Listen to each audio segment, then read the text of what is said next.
കേരളയാത്രയുടെ സമാപനത്തിന് കാന്തപുരം ഉസ്താദ് അണികൾക്ക് പ്രതിജ്ഞ ചൊല്ലിക്കൊടുത്തു. ഇതിനിടയിൽ പൊളിറ്റിക്സിൻ്റെ ക്യാമറ കണ്ട ചില കാഴ്ചകളിലേക്ക്.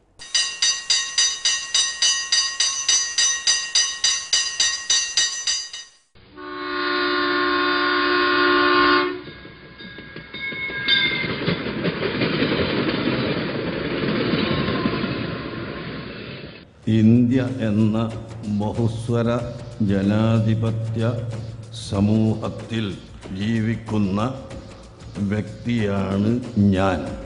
അനാവശ്യമായ വാക്കുകൾ കൊണ്ടോ പ്രവർത്തനങ്ങൾ കൊണ്ടോ സമീപനങ്ങൾ കൊണ്ടോ ആരെയും ബുദ്ധിമുട്ടിക്കില്ല. ദുർബല വിഭാഗങ്ങളോടും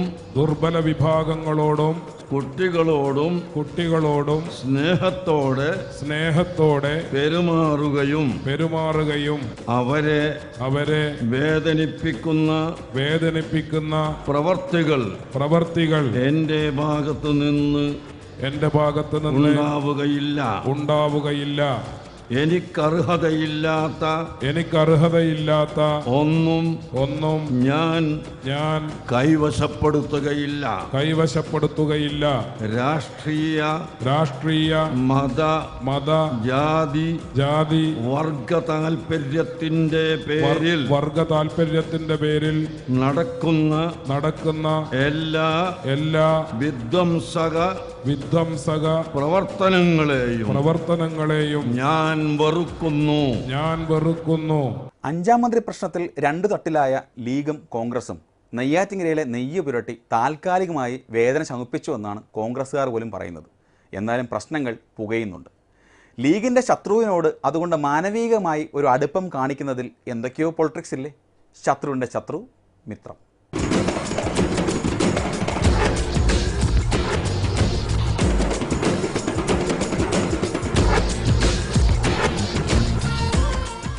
ഞാൻ ധരിച്ചു ഇതാകെ ഇന്ന് കലങ്ങിപ്പോകുമെന്ന്. പക്ഷേ എന്താണ് ഉസ്താദ് ഇതിനെ ചെയ്തത് എന്ന് അന്വേഷിക്കേണ്ടിയിരിക്കും. അതുകൂടി അന്വേഷണ വിധേയമാക്കണമെന്ന് ചിലർ പറയാനിടയുണ്ട് എന്ന് മാത്രമേ ഞാൻ പറയുന്നു. പിന്നെ ഉസ്താദിനൊരു കാര്യമുണ്ട്. ഉസ്താദിനെ തലേ ദിവസം വരെ കുറ്റം പറഞ്ഞാലും ഇലക്ഷൻ്റെ സമയമാകുമ്പോൾ ഉസ്താദിനെ വന്നൊന്ന് കണ്ണീര് കാണിച്ചാൽ അപ്പോൾ ഉസ്താദ് ഒന്ന് മാറുന്നൊരു സ്വഭാവം. പക്ഷേ അതുകൊണ്ട് എന്താ ഉണ്ടാവുക പിന്നീട് ഇലക്ഷൻ കഴിയുമ്പോൾ ഉസ്താദ് മനസ്സിലാക്കാറുമുണ്ട്. ഇതൊക്കെ ദൈവം നമുക്ക് തരുന്ന ചില സൂചനകളാണ്. ഇതെല്ലാം അദ്ദേഹത്തിൻ്റെ മനസ്സ് ശുദ്ധമായതുകൊണ്ടാണ് ആരും എന്ത് ചെയ്തിട്ട് കേൾക്കാത്തത്. ഇതിൽ അസൂയപ്പെട്ടിട്ടൊന്നും കാര്യമില്ല. ഏതായാലും ഈ സമ്മേളനം ഒരു കാര്യം തെളിയിക്കപ്പെട്ടിരിക്കുകയാണ്. മുസ്ലിം സമുദായത്തിൽ ഏറ്റവും ഉന്നതനായ നേതാവ് കാന്തപുരം ഉസ്താദാണ്.